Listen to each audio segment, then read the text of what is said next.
Part 3. How to win people to your way of thinking. 1. You can't win an argument. Shortly after the close of World War I learned an invaluable lesson one night in London. I was manager at the time for Sir Ross Smith. During the war, Sir Ross had been the Australian ace out in Palestine, and shortly after peace was declared, he astonished the world by flying halfway around it in 30 days. No such feat had ever been attempted before. It created a tremendous sensation. The Australian government awarded him $50,000, the King of England knighted him, and for a while he was the most talked-about man under the Union Jack. I was attending a banquet one night given in Sir Ross's honor, and during the dinner, the man sitting next to me told a humorous story which hinged on the quotation, "There's a divinity that shapes our ends. Rough hew them how we will." The raconteur mentioned that the quotation was from the Bible. He was wrong. I knew that. I knew it positively. There couldn't be the slightest doubt about it. And so, to get a feeling of importance and display my superiority, I appointed myself as an unsolicited and unwelcome committee of one to correct him. He stuck to his guns. What? From Shakespeare? Impossible. Absurd. That quotation was from the Bible, and he knew it. The storyteller was sitting on my right, and Frank Gammond, an old friend of mine, was seated at my left. Mr. Gammond had devoted years to the study of Shakespeare, so the storyteller and I agreed to submit the question to Mr. Gammond. Mr. Gammond listened, kicked me under the table, and then said, "Dell, you are wrong. The gentleman is right. It is from the Bible." On our way home that night, I said to Mr. Gammond, "Frank, you knew that quotation was from Shakespeare." "Yes, of course. Hamlet, Act 5, Scene 2. But we were guests at a festive occasion, my dear Dell. Why prove to a man he is wrong? Is that going to make him like you? Why not let him save his face? He didn't ask for your opinion. He didn't want it. Why argue with him? Always avoid the acute angle." The man who said that taught me a lesson I'll never forget. I not only had made the storyteller uncomfortable, but had put my friend in an embarrassing situation. How much better it would have been had I not become argumentative. It was a sorely needed lesson because I had been an inveterate arguer. During my youth, I had argued with my brother about everything under the Milky Way. When I went to college, I studied logic and argumentation and went in for debating contests. Talk about being from Missouri? I was born there. I had to be shown. Later, I taught debating and argumentation in New York, and once, I am ashamed to admit, I planned to write a book on the subject. Since then, I have listened to, engaged in, and watched the effect of thousands of arguments. As a result of all this, I have come to the conclusion that there is only one way under high heaven to get the best of an argument, and that is to avoid it. Avoid it as you would avoid rattlesnakes and earthquakes. 9 times out of 10, an argument ends with each of the contestants more firmly convinced than ever that he is absolutely right. You can't win an argument. You can't because if you lose it, you lose it. And if you win it, you lose it. Why? Well, suppose you triumph over the other man and shoot his argument full of holes and prove that he is non compos mentis. Then what? You will feel fine. But what about him? You have made him feel inferior. You have hurt his pride. He will resent your triumph.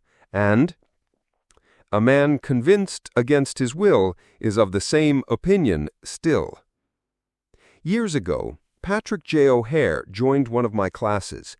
He had had little education, and how he loved a scrap. He had once been a chauffeur, and he came to me because he had been trying, without much success, to sell trucks. A little questioning brought out the fact that he was continually scrapping and antagonizing the very people he was trying to do business with. If a prospect said anything derogatory about the trucks he was selling, Pat saw red and was right at the customer's throat. Pat won a lot of arguments in those days. As he said to me afterward, I often walked out of an office saving, "I told that bird something." Sure, I'd told him something, but I hadn't sold him anything. My first problem was not to teach Patrick J. O'Hare to talk. My immediate task was to train him to refrain from talking and to avoid verbal fights. Mr. O'Hare became one of the star salesmen for the White Motor Company in New York. How did he do it? Here's his story in his own words. If I walk into a buyer's office now and he says, "What? A white truck? They're no good. I wouldn't take one if you gave it to me. I'm going to buy the Who's It truck." I say, "The Who's It is a good truck. If you buy the Who's It, you'll never make a mistake. The Who's It's are made by a fine company and sold by good people." He is speechless then. There is no room for an argument. If he says the Who's It's is best, and I say sure it is, he has to stop. He can't keep on all afternoon saying it's the best when I'm agreeing with him. We then get off the subject of the Who's It, and I begin to talk about the good points of the white truck. There was a time when a remark like his first one would have made me see scarlet and red and orange. I'd start arguing against the Who's It, and the more I argued against it, the more he argued in favor of it. And the more he argued, the more he sold himself on my competitor's product. As I look back now, I wonder how I was ever able to sell anything. I lost years of my life in scrapping and arguing. I keep my mouth shut now. It pays. As wise old Ben Franklin used to say, "If you argue and rankle and contradict, you may achieve a victory sometimes, but it will be an empty victory because you will never get your opponent's goodwill." So figure it out for yourself. Which would you rather have, an academic theatrical victory or a person's goodwill? You can seldom have both. The Boston Transcript once printed this bit of significant doggerel. "Here lies the body of William J., who died maintaining his right of way. He was right, dead right, as he sped along, but he's just as dead as if he were wrong." You may be right, dead right, as you speed along in your argument, but as far as changing another's mind is concerned, you will probably be just as futile as if you were wrong. Frederick C. Parsons, an income tax consultant, had been disputing and wrangling for an hour with a government tax inspector. An item of $9,000 was at stake. Mr. Parsons claimed that this $9,000 was in reality a bad debt, that it would never be collected, that it ought not be taxed. "Bad debt, my eye," retorted the inspector. "It must be taxed." This inspector was cold, arrogant, and stubborn, Mr. Parsons said as he told the story to the class. Reason was wasted, and so were facts. The longer we argued, the more stubborn he became. So I decided to avoid argument, change the subject, and give him appreciation. I said, "I suppose this is a very petty matter in comparison with the really important and difficult decisions you're required to make. I've made a study of taxation myself, but I've had to get my knowledge from books. You're getting yours from the firing line of experience. I sometimes wish I had a job like yours. It would teach me a lot." I meant every word I said. Well, the inspector straightened up in his chair, leaned back, and talked for a long time about his work, telling me of the clever frauds he had uncovered.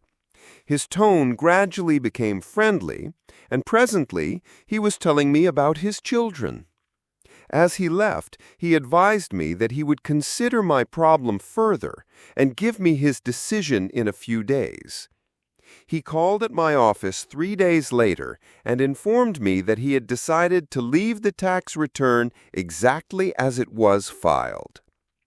This tax inspector was demonstrating one of the most common of human frailties.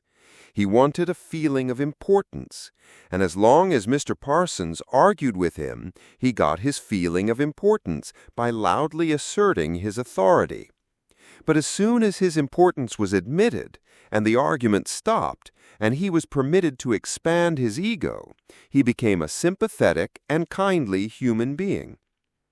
Buddha said, "Hatred is never ended by hatred, but by love. And a misunderstanding is never ended by an argument, but by tact, diplomacy, conciliation, and a sympathetic desire to see the other person's viewpoint."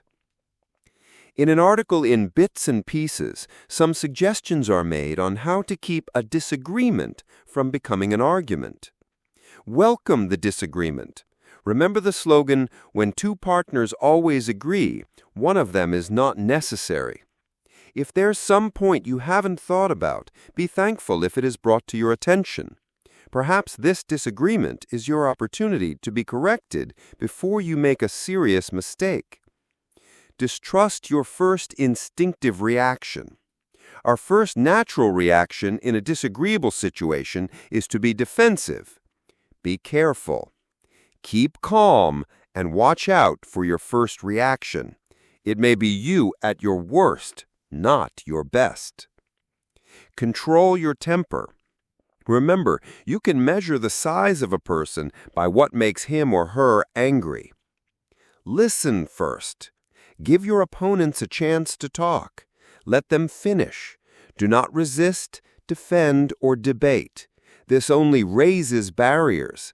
Try to build bridges of understanding. Don't build higher barriers of misunderstanding. Look for areas of agreement. When you have heard your opponents out, dwell first on the points and areas on which you agree. Be honest. Look for areas where you can admit error and say so. Apologize for your mistakes. It will help disarm your opponents and reduce defensiveness. Promise to think over your opponent's ideas and study them carefully, and mean it. Your opponents may be right. It is a lot easier at this stage to agree to think about their points than move rapidly ahead and find yourself in a position where your opponents can say, "We tried to tell you, but you wouldn't listen." Thank your opponents sincerely for their interest. Anyone who takes the time to disagree with you is interested in the same things you are.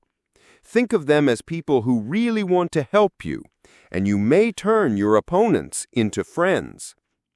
Postpone action to give both sides time to think through the problem. Suggest that a new meeting be held later that day or the next day when all the facts may be brought to bear. In preparation for this meeting, ask yourself some hard questions. Could my opponents be right? Partly right? Is there truth or merit in their position or argument? Is my reaction that will relieve the problem, or will it just relieve any frustration? Will my reaction drive my opponents further away or draw them closer to me? Will my reaction elevate the estimation good people have of me? Will I win or lose? What price will I have to pay if I win? If I'm quiet about it, will the disagreement blow over?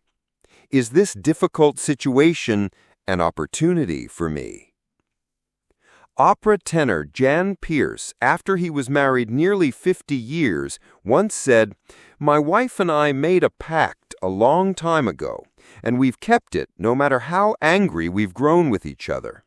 When one yells, the other should listen, because when two people yell, there is no communication, just noise and bad vibrations." Principle 1. The only way to get the best of an argument is to avoid it.